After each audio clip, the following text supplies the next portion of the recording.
Welcome back, everyone, to Cinderella Phenomenon. We're just going to pick up right from where we left off. So here we go. Hey! Wake up, girl! Huh? Where am... Ah, my head! You have some nerve sleeping in front of my shop. Leave before a customer sees you. I was in my room. How am I here? Did you not hear what I just said, you filthy child? Filthy? You would speak to your crown princess in such a manner? If you're the crown princess, then I'm the queen. You must have been knocked on the head quite hard to have such grand delusions. I am not delusional. I am Ashe Riella Britton, blood daughter of King Gennaro Britton III and the crown princess of Angel. Right, the king never had a daughter with that witch. Is she referring to mother? Witch? Don't pretend to be stupid, girl. I can only stare at her puzzled. Our good king only has stepchildren, Princess Emmeline and Prince Rod. And you are most definitely neither of them. What? Now get gone before you go spouting your crazy gibberish at my customers and scare them away. With a huff, she leaves me to my own rapidly turning thoughts. I quickly realize that I am wearing tattered clothes and that I do not even have shoes on. Ah! No. No. This cannot be happening. Something shines against my chest and I reach up to grab it. This is... It all floods back. Delora being a witch, Cinderella's glass slipper. This is not a dream. Delora gave me the Fairytale Curse. My hands begin to tremble. I must return to the palace to speak with the king. Let me in. Sorry, girl, but this place is off limits to uninvited guests. You do not understand. I am Crown Princess Ashe Riella Britton. I must speak with my father. As loath as I am to call him that, I have to. No one will believe me if I am addressing him by title. You best leave now, nice and quiet, before we have to force you. If you would only... Make way for the king! The gates swing open and 3 horses trot out. Soldiers ride 2 of the horses while the last horse is a different, familiar rider. Father! I immediately move to block the path of his horse. The soldiers move to hold me back. Your Majesty! What is this? Your Majesty, this girl is claiming to be your daughter. Daughter? Both of my stepchildren are in the palace right now. What? Even father is a part of this? Father, you must help me. A witch has cursed me. For once in your life, just once, help me. You must believe me. Tell me, where is your family, child? Why are you all alone? He looks at me with pity in his eyes. He's looking at me more kindly as a peasant than he ever did when I was the crown princess and his daughter. I recoil. You must be hungry. Take this. This should feed you and your family for a day or 2. The kingdom offers work opportunities to those who need them. Please let your parents know. I do not want your pity. Father! Please escort this girl back to her home. Make sure she gets there safely. At once, Your Majesty. I watch as my father and his 2 guards ride away on their horses, leaving me to stand in their dust. He left me alone. Again! Where is your home, girl? There is nowhere left for me to go. Father has forgotten me. Leave me. Now look here, our orders were to... Leave me alone. Suit yourself. Can't say we didn't try. Don't cause any more scenes, little girl. I watch with bleary eyes as the soldiers return to their place, or to the palace. How can this be happening? I stare at the small pouch in my hands. I do not know what hurts more. The fact that I have just been unceremoniously paraded away from my home like I am nothing more than a piece of garbage, or the fact that my own father does not recognize me. Oh, look at that girl's hideous dress! How difficult it is to be poor. I clutch the pouch closer to my chest as I run to an empty alley. I huddle in a corner trying to become as small as possible. I squeeze my eyes shut, hoping that when I next open them, everything will be back to normal. A dream? No matter what happens, you must not leave the palace. Why? The world is cruel. People will only ever hurt you. But they are always so nice to me. That is only because you are the crown princess. They will only ever think of what they can take from you. I am trying to protect you, my love. That is why you must never leave the palace. Never leave Mother. I am the only one who will ever love you so much. Do you understand? I understand.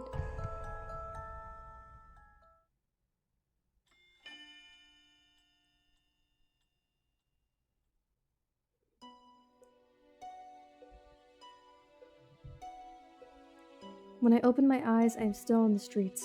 I must have fallen asleep. But the nightmare continues. I am cold in my rags. I hold myself for warmth, willing some of the cold away, but I fail. My feet are numb and in pain, caked in the dirt that I have gathered from walking barefoot around town. Well, there's a frightful sight.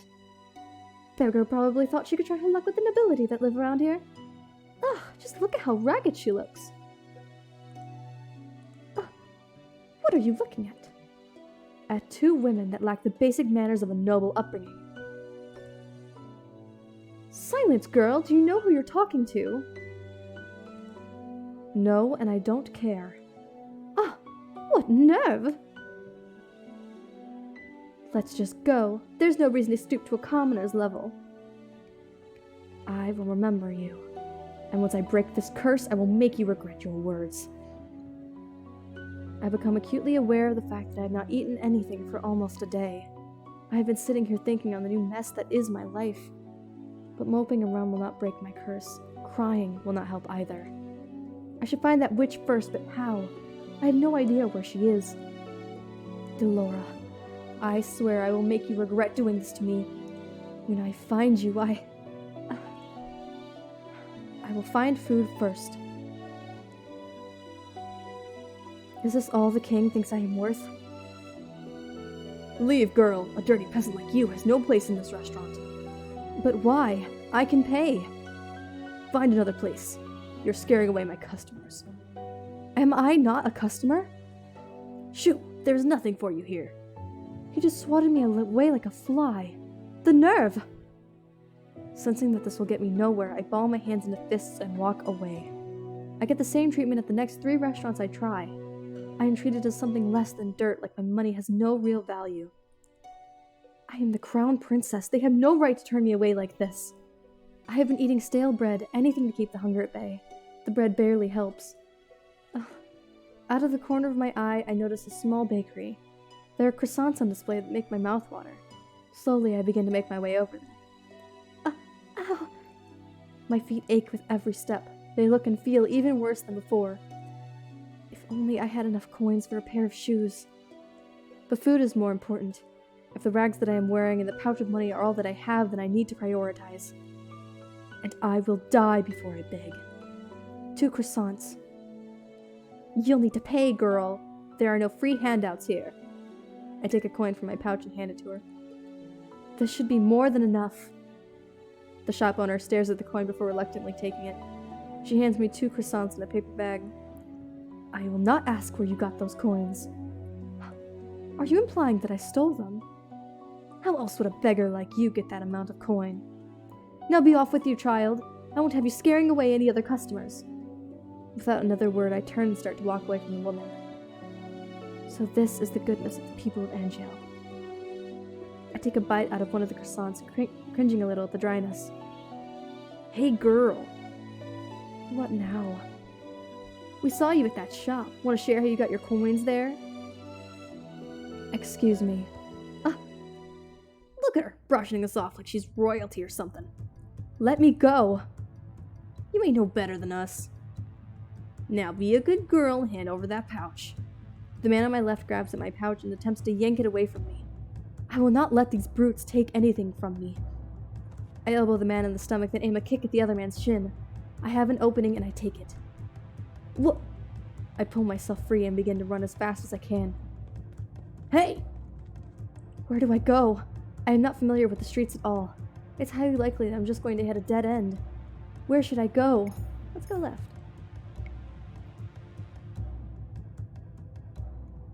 I cannot let the pain in my feet or my exhaustion stop me. If I stop now, they will definitely catch me.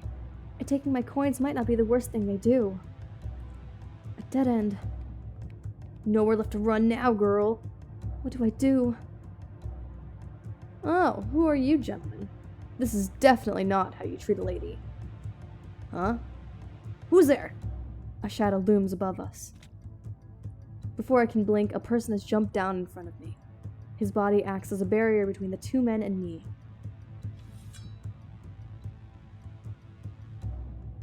Who are you? Oh, me? Just a passing gentleman concerned about a damsel in distress. He turns to the men, his expression calm, his eyes flashing dangerously. Now, shall I teach you gentlemen a lesson? He's got a sword! What? Come back here, you coward! The two of us can take him! I think your friend has the right idea. I'm not the type to show mercy.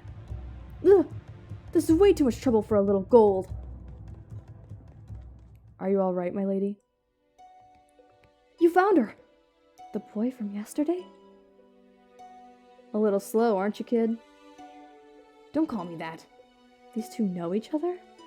I don't even know what's going on anymore. I feel ill. My head is pounding and my feet feel simultaneously like they are frozen and on fire. My stomach rumbles, the hunger coming back with a vengeance. My body feels light. Princess! Princess! Lady Parfait will be able to help her. You're right. We need to move now before anyone else sees us. Yeah. Hang in there, princess. Oh, everything is fading. A dream? What is that in your hands, Ashe? It was hurt. I just wanted to help it, but it died. It is all my fault. It is not your fault, my love. It died because it was weak. What? This is the world, Ashe. Only the strong survive. The weak get cast aside to die. You are not weak. You are strong, my crown princess, and you do not cry. Now wipe your tears. I don't want to see you cry again. Do you understand? Yes. Now get rid of that thing and wash your hands. Did you not hear me, child? Yes, mother.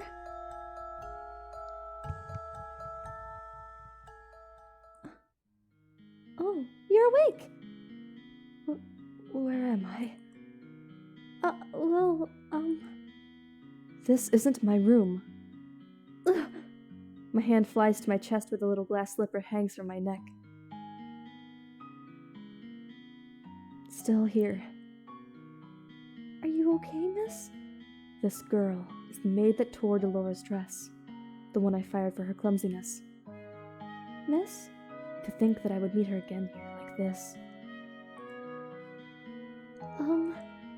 Leave me alone. Oh. Right, of course. Here's some salve I made for you. It'll help with the pain. Now what? Haven't thought at all, have you, Ice Princess? You! Suddenly there she is. Dolores stands before me with a snide smile, looking happy with herself. She is the cause of everything I have been through. All the pain, heartache, and hunger. It is her fault. I try to stand, thinking to give the witch a piece of my mind, but as soon as my feet touch the floor, pain shoots up my legs. I end up falling back to the bed. Ah! You should be more grateful to the girl who just scared away. She's been taking care of you for the past 2 days. 2 days? I've been passed out for 2 days? I'm suddenly vibrating with anger. Remove the curse! Now! Do you think you can just command me to remove the curse in your best princess voice? What do you want? Gold? What I want is worth more than all the gold you could summon in Angio, princess. Besides, haven't you read your fairy tales? The caster cannot take a curse back. You need to focus on breaking the curse yourself if you want your life back. Mother burned the books before I could read more than 1 or 2 of them. I do not think either involved curses, just genies and trading away your voice for legs. Ah, it's good you are awake, Princess. Parfait, should you really be up and about? Don't fuss, I'm feeling much better. Are you a witch as well? Oh no. My name's Parfait, and I am a fairy. A witch and a fairy in one room? Being friendly with one another? Impossible. Oh, look at her face. You weren't expecting that at all, were you, Princess? What is going on? I'm sure you have many questions, Princess. How do you know I am the princess? Don't be silly. She's a fairy. Of course she knows. I promise we'll do our best to answer your questions. I don't even know where to start. What would you like to know? Why was I cursed? Seriously, you're really going to ask that? I wouldn't have asked if I knew the answer. You have such a temper on you. Very well, this one's got a simple answer. It's because you're a cold-hearted, cruel, wicked princess who deserves to be punished. Delora, a curse is the only way to force you to change your horrid ways. Delora, you could have put that more nicely. I'm pretty sure I was already being nice. Change? Why do I need to change? Are you completely unaware of how heartless you are to other people? The coldness you show to your step-family and your father? The way you treat Princess Emmeline. Why would they need to be treated any differently? You need to prove that you have some goodness in you, Princess. Some smidge of kindness. Why? People only show you kindness when they want something from you. The instant they get what they want, they'll just throw you away. How do I break the curse? The necklace you've got is one of Cinderella's glass slippers. To break the curse, you must get the second slipper. Complete the pair. And how do I do that? By doing 3 good deeds. What? It's a very easy thing to do. At least for someone who knows how to be good. 3 good deeds? What does that even mean? I wouldn't even know where to start. Take heart, Princess. Goodness is innate in everyone. Are you sure that's the case with this one? Delora, you are not helping. I'm a witch and I think I have more goodness in my big toe than she has in her entire body. Now you're just being mean. For every good deed you accomplish, you will get a piece of the glass slipper. When you've gotten all 3, you'll complete the pair and the curse will break. Simple. I suggest you start by polishing that attitude of yours. What happens if I don't break the curse? I think you know the answer to that one already, Princess. Why are you two working together? To answer that, we'll have to give you a bit of a history lesson. Oh, I've got this. Once upon a time, in a kingdom far, far away, there were 2 crystals. Dramatics aside, there is one crystal in the kingdom called the Crystallum Lucis. It is powered by happiness and love. The other is the Crystallum Tenebrarum, powered by fear and anger. The strongest of the witches is the Tenebrarum bearer. The strongest of the fairies is the Lucis bearer. Parfait is the Lucis bearer. I take in Parfait's frail and sickly appearance. She is the strongest fairy. The Great War greatly damaged me. My powers are a fraction of what they used to be. And with no child, I have no successor to my burden. What does a bearer do? The bearers regulate the energy of the crystals and keep the balance between darkness and light. For centuries, the fairies and witches lived in harmony with the humans of the kingdom. Until a certain human decided to be a pest. Who was he? I knew him as Hans Gabriel Grimm. He wrote the fairy tales. And he started the feud between the witches and the fairies in the process. How could such a single person have so much power? It was the power of his words. In Grimm's stories, the witches were always evil. The humans naturally grew to fear and hate them. They began to hunt them. Didn't the witches fight back? We aren't allowed to use our powers to cause harm. But that all changed when the Tenebrarum bearer decided revenge was more important than our promise. The witches took over the kingdom. They created the Fairytale Curse to spread even more sadness and anger, to fill the human heart with negative emotions. All to fuel the power of the Tenebrarum. The delicate balance of harmony between the crystals was broken. The witches in the Tenebrarum grew far stronger than they were ever meant to be. We had no choice but to fight, and then the Great War happened. The Tenebrarum Emperor was eventually defeated. The Great War was ended with the help of an unexpected ally, but many lives were lost. The good witches suffered horribly. We still have to stay hidden in hopes of having any kind of peace. Are you trying to make me believe that there are good witches? The Tenebrarum can poison a heart and mind into darkness and cruelty. The witches put themselves at risk in working with the Tenebrarum and maintaining harmony. Some, inevitably, are corrupted. Many good witches were corrupted during the war. Most remain that way. Many do not believe it, but witches can be just as kind as fairies. And yet it wasn't a fairy that cursed me. I've done good by cursing you, princess. You'll thank me when you've broken it. Delora was not corrupted by the Tenebrarum. She is as good as they come. Hopefully you'll come to see that for yourself. I doubt it. Apart from my own inherent goodness, Parfait and I are working together because we have a common goal, which is to restore the balance between darkness and light. 3 good deeds and I get my life back. Easier said than done. You said Cinderella, didn't you? Didn't she just go to a ball and find a prince? What does doing good have to do with that? Going to a ball, finding a prince, it's also old-fashioned. No fun in that. Cinderella is a girl with a pure heart. She's always willing to help others even when they are cruel to her. Anyway, I have brought some clothes for you. I'll leave them on the table. We'll be waiting outside. There are some people I'd like you to meet. I cannot believe this. I look down at my neatly bandaged feet. I have to admit that while sore, they are nowhere near as painful as they'd been 2 days before. Here's some salve I made for you. It'll help with the pain. Why would she even care? I was the reason she lost her job at the palace. Oh, she probably doesn't remember me as the princess. But still, she has no reason to do such things for me. I ignore the salve for the time being and gingerly stand up, testing my feet for pain. The injury is definitely healing. I slowly walk over to the table and change into the clothes that have been left there. The dress is nowhere near as luxurious as the ones that I wear in the palace, but still it is far improved from my rags. All my life I've never had to lift a finger, and now I will not let them see how much they have rattled me. I refuse to break. Just watch me. I will free myself from this curse. Alright, I think this is as good a time as any to end this episode. Thank you guys so much for watching, and we'll dive deeper into the head of this and possibly choose a guy in the next part. So, thank you so much. Have a good day.